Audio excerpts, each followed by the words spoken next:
Shalom a todos, bienvenidos a mi espacio, soy el profesor Ahmed Najarwadi. En esta oportunidad vamos a estar estudiando las escrituras, pero las vamos a estudiar desde una perspectiva teológica. Vamos a analizar dos métodos de interpretación teológica. Lo primero que quiero que entiendan es lo que dice 2 Timoteo 3:16 al 17. Pablo dice que toda escritura es inspirada por Yahweh. Estamos hablando incluso de aquellas escrituras que nosotros podemos decir que es algo cultural, pero aún así es inspirado por Yahweh. De otra manera, este versículo no sería lo que es, sería una mentira lo que está diciendo Pablo. Y lo que está diciendo Pablo, que todo lo que está escrito en este libro, todo fue inspirado por Yahweh y es útil, de alguna manera va a ser útil para enseñar, para redarguir, corregir, instruir en justicia, a fin de que el hombre que estudia la palabra de Yahweh, y especialmente si es de Elohim, sea enteramente perfecto para toda buena obra. ¿Qué cosa es exégesis? La exégesis básicamente es el análisis de un versículo. Cuando ustedes toman un versículo que es difícil, que a veces no lo pueden entender, se hace una exégesis.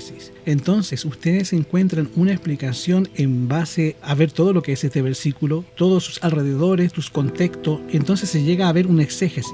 Es una explicación o una interpretación, especialmente de la Biblia. A las personas que interpretan la Biblia se les llama exégetas. Algunas personas son mucho mejor que otras para interpretar la Biblia. De ahí que muchas personas buscan a ciertas personas para que le interpreten ciertos versículos porque notan el don dado por Yahweh para interpretar las Sagradas Escrituras. Esto se llama exégesis. La palabra exégesis nada más es la manera en que se interpreta un versículo de la Biblia. Y todas las leyes que están alrededor, hay ciertas leyes de exégesis, que hay varios métodos. El método que utilizaron para interpretar la Biblia se le llama el método histórico. Últimamente ha surgido una variante en el método histórico. Esta variante se le llama el crítico textual y esta es una variante nueva, muy peligrosa.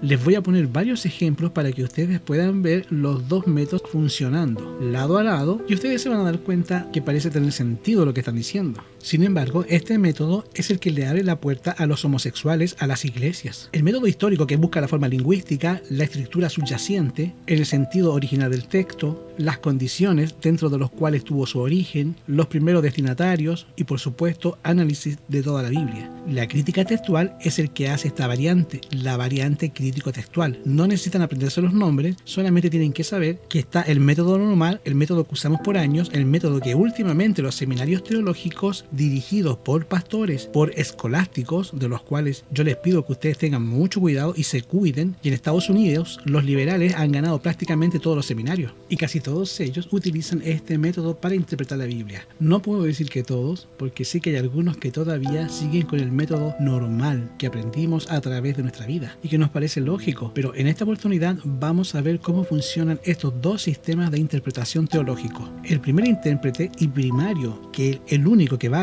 es el Ruach HaKodesh, el Espíritu Santo, nuestro Mashiach, y esto ustedes lo reciben y cualquier persona que estudie la Biblia. No tienen que tener ningún título, ningún seminario para entender la Biblia. Ahora, de pronto ustedes se encuentran con algunos versículos que parecen contradictorios o que parecen difíciles de entender, y ahí es donde ustedes pueden entender o pueden recurrir a ciertos estudiantes que se han topado con el mismo problema y que han tratado de darle solución, y ahí los guía el Ruach HaKodesh, porque ustedes ven lo que dice una persona y le ven luz. ¿No le ha parecido a ustedes que escuchan a alguien hablar que te está explicando algo difícil? Dices, caray, ahora lo entiendo, pero no se queden con eso, sigan viendo si estas cosas realmente son así, vean varias posturas, vean varios análisis, versiones, y es así como ustedes pueden llegar a una comprensión, pero su comprensión no está basada en lo que dice la persona, sino que en el estudio, en análisis de un versículo de la palabra de Yahweh. Entonces no es posible que tú llegues a una conclusión con respecto a cualquier tema tópico sin haber leído la Biblia. Cuando te encuentras con una persona que dice, yo tomé la postura que estoy a favor, entonces le dice, entonces explícame cómo entiendes este versículo. No lo entiendo, tengo que estudiarlo. Entonces ya tomaste la posición sin haber estudiado la Biblia. Su manera de interpretar la Biblia no es la forma normal de interpretar la Biblia, sino que es la forma en que la han interpretado últimamente bautistas, metodistas, anglicanos, todos los que no guardan el sábado. Mira, lo que voy a hacer ahora es ponerle a ustedes versículos de la Biblia que hablan del tema o del asunto. De paso, la Biblia no usa la palabra pastor más que una vez como unos dones del Espíritu Santo. Utiliza otros términos,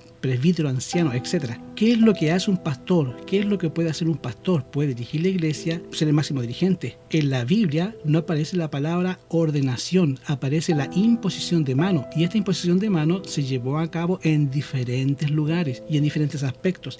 Hay muchas cosas en la Biblia que no aparece esa palabra, pero aparecen cosas que te llevan a hacer una palabra para tratar de interpretar ese asunto. Igual la palabra ordenación no aparece en la Biblia como tal, pero aparece la palabra imposición de manos, Y la imposición de manos se utiliza para un montón de cosas. Por ejemplo, para la persona enferma, cuando vas a orar por alguien. Encontramos también la primera vez que se encuentra imposición de manos, que es a los diáconos cuando se les imponen las manos. Y ahí se les da cierta autoridad a los diáconos para realizar ciertas labores o ciertos trabajos, atender la necesidad de las viudas. Y tenemos el caso de Febe, que era una diaconisa de ese tiempo. No sabemos si le impusieron las manos, pero por lo menos se le llama diaconisa. ¿Y cómo sabemos que a los diáconos se le imponen las manos? No tenemos problema en cuanto a eso. Pero luego aparece lo que es el obispo y lo que es el presbítero. El obispo y el presbítero son la persona que tiene la autoridad en la quejilot. Mira, vamos a leer algunos versículos y les voy a presentar las dos maneras de interpretación para que ustedes vean la diferencia. Primero, está en 1 Timoteo capítulo 3, versículo 2. Lo que yo hice aquí es que les voy a poner todas las traducciones que pude encontrar, porque esto es algo que ustedes pueden hacer y nosotros tenemos más de unas 15 diferentes traducciones, porque recuerden que nuestra Biblia no es la original, nuestra Biblia es una traducción. Entonces sí vale mucho la pena leer lo que dicen los originales para poder interpretar la Biblia, y aquí tenemos un traductor y a veces en la traducción hay diferencias y las diferencias vienen a ser muy importantes. Entonces, 1 Timoteo 3.2, mira, lo que voy a hacer es que les voy a interpretar el versículo de las dos maneras, ¿ok? Vamos a ver. Conviene pues que el obispo sea irreprensible, hombre con una sola esposa, solícito, templado, compuesto, hospedador, apto para enseñar, no amador del vino, ni codicioso, ajeno a la avaricia, que gobierne su casa, que tenga a sus hijos en sucesión con toda honestidad. Ok. En algunas versiones dice que el marido o que el obispo sea marido de una sola mujer, pero ustedes pueden encontrar que sea hombre casado con una sola mujer. Entonces aquí tenemos un primer versículo. En este versículo Pablo nos implica que el que va a ser obispo debe ser hombre o mujer. Tiene que ser hombre, por lo menos es lo que él dice, y dice que debe estar casado con una sola mujer, ¿verdad? Entonces empieza la discusión. Vienen los que utilizan el método crítico textual. El método crítico textual dicen, sí, Pablo utiliza la palabra hombre para referirse al obispo, pero también dice que debe estar casado. Dice que está casado. Y en la Biblia encontramos a muchas personas que eran obispos. El mismo Pablo no estaba casado. Y encontramos a Timoteo que no estaba casado y era obispo. Entonces, si nosotros tomamos este versículo como una razón para decir que el anciano o el obispo, el pastor, tiene que ser un hombre, también podríamos usarlo para decir que tiene que estar casado. Y como nosotros sabemos, hay un montón de ancianos que están nombrados que son solteros y hay muchos pastores que son solteros. Y dicen, ahí está, tiene que estar casado. Por lo tanto, este versículo es un versículo que tiene que ver con cultura. Es un asunto regional, es un asunto cultural que tiene que ver con ellos. Sí, fue inspirado por Yahweh, es un consejo, pero para ese tipo de personas. Y como esto es así, entonces si no podemos tomar a la letra el que sea marido de una sola mujer, tampoco podemos tomar que sea hombre, sino que nada más pues que sea una mujer que está casado con un solo hombre. Si vamos a aceptar a un soltero para ser anciano, también podemos aceptar a una mujer. Nada más se le aplica el principio de que no esté casado con varias personas y con el hombre igual, que no ande así, sino que esté casado con una sola mujer. Esta es la manera crítico-textual. De la manera histórica, ustedes toman todo el versículo y analizan toda la Biblia a la luz del versículo que dice. Para empezar, nosotros creemos que Pablo está inspirado. Sabemos que Pablo está hablando de un principio. Pablo está diciendo que el marido, que sea un hombre, que esté casado con una sola mujer, porque en ese tiempo había obviamente poligamia, y luego presenta ciertas características de lo que debe ser la persona en cuestión, en la mente de Pablo, que era un hombre. Entonces, aquí es donde entra el historicismo. El historicismo se va a la historia para ver si en la historia ha habido personas que hayan sido obispos sin estar casados, como lo dice Pablo, y nos encontramos que evidentemente hay muchos obispos que no estaban casados. Y vamos a la historia para ver si alguna vez hubo un obispo o un presbítero que fuera mujer. Hacemos las dos cosas. Encontramos en la Biblia que hay solteros. Entonces lo que consideramos como literal, que se puede tomar al respecto, es nada más el asunto de los solteros, porque eso sí está en la Biblia. Tenemos en la misma Biblia personas que estaban solteras y eran ancianas, pero no atacamos el otro punto que dice que son hombres, porque la Biblia no hay ningún ejemplo de una mujer que fuera obispo. Están viendo la manera de interpretar, y la otra, uno permite que la misma Biblia te responda y la otra descarta todo el versículo y la ubica como cultural. Una dice, no, el que sea hombre, vamos a ver si en la Biblia hay alguna ocasión de que haya sido una mujer, y esto no ocurre. Entonces tomamos al hombre como algo que así lo estableció Pablo y que no tiene ninguna contradicción y no hay ningún precedente de lo contrario en la palabra de Yahweh. Y esta es la manera histórica. La manera distinta es decir, decir, todo el versículo quedó fuera, interpretamos nada más que sea una persona. ¿Notaron la diferencia entre los dos? Les voy a poner más ejemplos para que ustedes vean la diferencia entre uno y otro. Vamos a ver otro ejemplo. Este se encuentra en 1 Corintios capítulo 11, versículo 3. Mas quiero que sepáis, dice Pablo, que Yahshua es la cabeza de todo varón, y el varón es la cabeza de la mujer, y Yahweh la cabeza de Yahshua. Todo varón que ora o profetiza cubierta la cabeza, afrenta su cabeza. Pero toda mujer que ora o profetiza no cubierta su cabeza, afrenta su cabeza, porque lo mismo es que si rapase. Porque si la mujer no se cubre, trasquínese también, dice Pablo. Y si es deshonesto la mujer trasquinarse o raerse, cúbrase. Porque el varón no ha de cubrir su cabeza, porque es imagen y gloria de Yahweh, mas la mujer es gloria del varón. Versículo 8. Porque el varón no es de la mujer, sino que la mujer es del varón. Sigo leyendo, verso 9. Porque dice que el varón fue criado por causa de la mujer, sino que más bien la mujer por causa del varón. Versículo 10. En el original dice, y no pone la palabra velo, por lo cual la mujer debe tener autoridad sobre su cabeza por causa de los ángeles. La palabra señal de está agregada, así que no la leo. No aparece en el original. Voy a leer el versículo 10, tal y como aparece en el original, por lo cual en algunas versiones aparece señal de con letrita itálica, que quiere decir que esa palabra la agregaron. Verso 10, por lo cual la mujer debe tener autoridad sobre su cabeza por causa de los ángeles. Aquí Pablo está diciendo que la mujer debe tener autoridad sobre su cabeza. Está diciendo Pablo.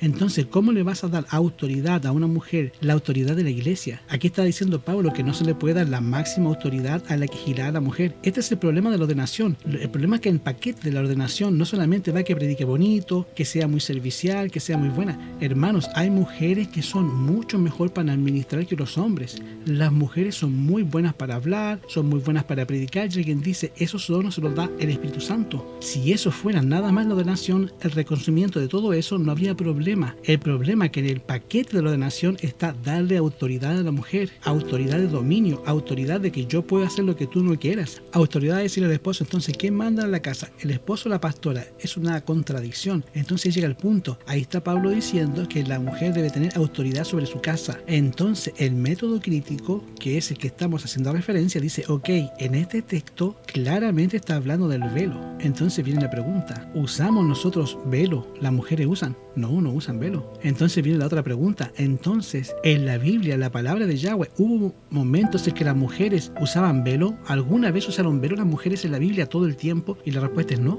Hubo muchas mujeres en la Biblia que no usaban velo. El ejemplo de Sara, que hasta el mismo faraón le dice, ¿y tu velo? Dando a entender que ella no traía velo, dando a parecer que era soltera. Y dijo, no, usa un velo para ti. No andes así dejándote que te lleven. Estás casada. Eva no tenía velo en el Edén. Entonces dicen, todo el versículo está hablando de algo que no se aplica. Ya no aplicarse, no se aplica. Ya no aplicarse, no hay problema. El otro método, que es el historicista, dice, no, espérate. El asunto del velo lo entiendo. Hubo muchas ocasiones en que no hubo velo, pero aquí hay otro principio que tiene que ver de autoridad. La razón por la cual se ponían velos era por ese mismo asunto de autoridad. Y si ese principio sigue adelante, porque vamos a ver en la Biblia cuándo fue que la mujer tomó autoridad sobre el hombre. Cuándo es que la mujer toma la autoridad sobre el hombre. Mira, te sacan tratando el asunto de Débora. Débora, tú ibas y la consultabas. Cuando ibas el asunto del ejército, ella no fue al ejército, ella le llamó a Barak para que Barak fuera con el ejército. La historia lo dice así, pero bueno, esa es otra historia. El punto es que no hay en la Biblia esto. Cuando vemos en la Biblia cuál es la razón para que Acab se considere el peor rey, ¿por qué? Porque lo mandaba a su mujer. Y es interesante, esto no existe en la Biblia. De hecho, la Biblia te presenta todo lo contrario. Esto no funciona así. Entonces, automáticamente, los que están en contra de la ordenación de la mujer dicen, este versículo que te está diciendo no se puede. No le puedes tú conceder a una mujer únicamente toda la autoridad de la que giró. Y el otro grupo te dice, no, este versículo no lo desautoriza. Simple y sencillamente es un asunto que tenía que ver con la cultura de ese tiempo, pero no se aplica a este tiempo de hoy. Ya no usar velo, todo lo demás no tiene razón de existir. El mismo Pablo te está diciendo que tenía que ver con la creación, que el hombre fue creado primero y que después vino la mujer, y te presenta que Yahweh es cabeza de Yahshua. Aun cuando son iguales, Yahshua se somete al padre y te presentan ciertas jerarquías que tienen que ver con la Biblia. Y eso obviamente lo pasan por alto. Estos son los dos métodos al interpretar estos versículos, para que ustedes vean las diferencias entre un método o el otro y vean si es bíblico o no. Mira, Efesios 5:23, al hablar acerca de la sujeción, empieza a hablar acerca de la sujeción de las mujeres. Ustedes lo pueden ver a partir del versículo 22. Dice, las casadas estén sujetas a sus propios maridos como al Adón. Pero ¿qué tal si tu esposa es la pastora? Entonces, ¿quién tiene que estar sujeto? Aquí Pablo dice que las mujeres deben estar sujetas al marido, pero ¿qué tal si la mujer es el pastor de la casa? Entonces, ¿quién tiene que estar sujeto? ¿El marido o la pastor? ¿O la pastor manda? ¿Quién? Ya tenemos un problema. Y luego te dice la razón, porque el marido es cabeza de la mujer, así como Yahshua es cabeza de la Quejilot, y él es el que da la salud a todo el cuerpo. Así que como la iglesia está sujeta a Yahshua, así también las casadas estén sujetas a sus maridos en todo. Marido, amar a vuestras mujeres como Yahshua amó a la Quejilot y se entregó a sí misma por ello, para santificarla, limpiándola, presentándola, porque ninguno aborreció a su propia carne.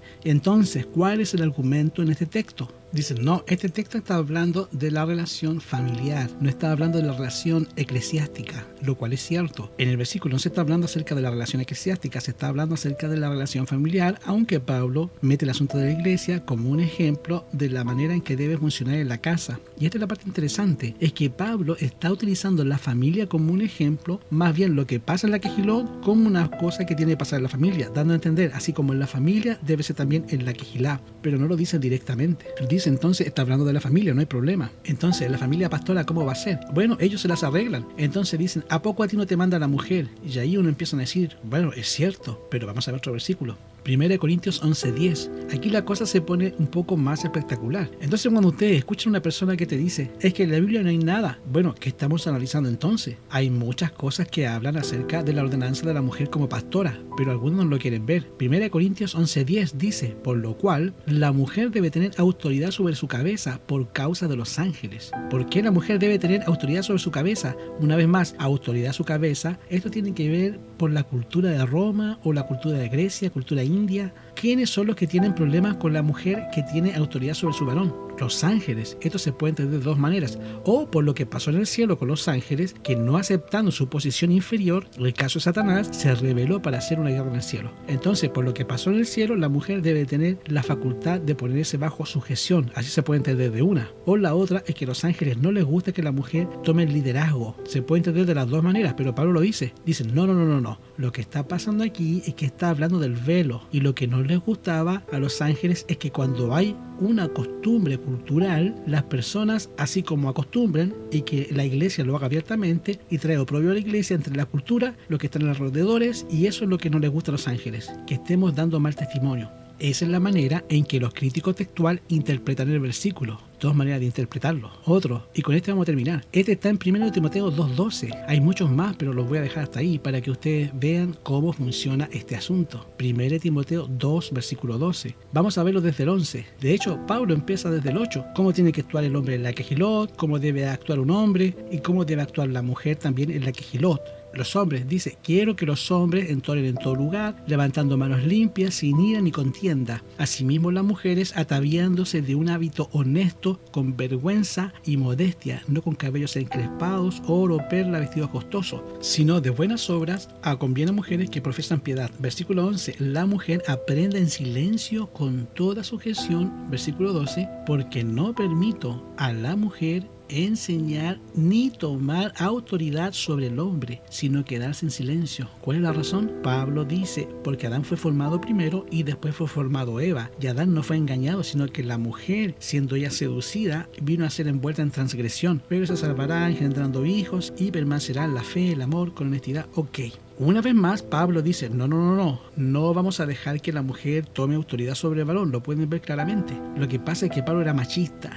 Pero acuérdense lo que dice la Biblia, toda escritura es inspirada por Yahweh. Entonces, ¿cómo interpretan los críticos textuales este versículo? Ahí te dice que las mujeres no pueden enseñar y que deben de estar en silencio. ¿Verdad que dijo eso? Y en la Biblia encontramos un montón de mujeres que hablaban. Tenemos a María, que tomó el pandero, y tenemos a la misma María que le enseñó. Mira, tenemos a Loida, a Eunice, que le enseñaron a Timoteo. Él mismo dice, aprendiste de los que te enseñaron. O sea, enseñan. La profetisa Débora, Hulda, enseñaron también. Automar automáticamente, bíblicamente, hay muchos casos de las mujeres que enseñaron y predicaron. Por lo tanto, este versículo lo haces bolita y lo tiras. Esa es la manera crítico textual. La manera histórica, toma cada pedacito y ves si eso es así a través de la historia. Por ejemplo, la mujer que está en silencio, lo buscamos en la Biblia y encontramos que no siempre fue así. Entonces decimos, eso sí, bíblicamente podemos decir que no siempre fue así. ¿Se dan cuenta? ¿Qué parte del versículo podemos decir que nunca fue así? Lo que tiene un apoyo bíblico. ¿Enseñó la mujer en la Biblia? Sí. ¿Estuvo en silencio todo el tiempo? No. Entonces la mujer no es necesario que esté en silencio y no es necesario que no enseñe, pero cuando habla de la autoridad, ahí sí, no hay precedente en la Biblia. Esas son las dos maneras de interpretar los mismos versículos. Ok, hermanos, entonces a ustedes les toca decidir quién es más bíblico y quién es menos bíblico. Y como consecuencia, el que necesitamos es que el Espíritu Santo los dirija. Primera de Pedro 1:25 dice que la palabra de Yahweh permanece para siempre. Y esta es la palabra que fue predicada. Isaías 48, séquese la hierba, marchítase la flor, pero la palabra del Elohim nuestro permanece para siempre. Por eso, cuando leamos la Biblia, vemos lo que dice toda la Biblia para saber si esto es así. No necesariamente tomas un versículo ni un párrafo, sino que tomas todas las frases específicas que la Biblia presenta. Este es el método histórico normal. El otro método toma todo el pasaje y porque algo no coincide, lo hace bolita y lo tira. Si hacemos eso, le abrimos la puerta a todos los que por la cultura dicen que el asunto de los homosexuales es un asunto cultural y tiene que ver con ese tiempo. Y las partes de la Biblia menciona eso es porque así se veía en ese tiempo, pero hoy día eso es otra cosa. Yahweh nos ha llamado a seguirlo poniendo nuestra fe en este santo libro. Que Yahweh les bendiga, que Yahweh les dé shalom y una excelente semana.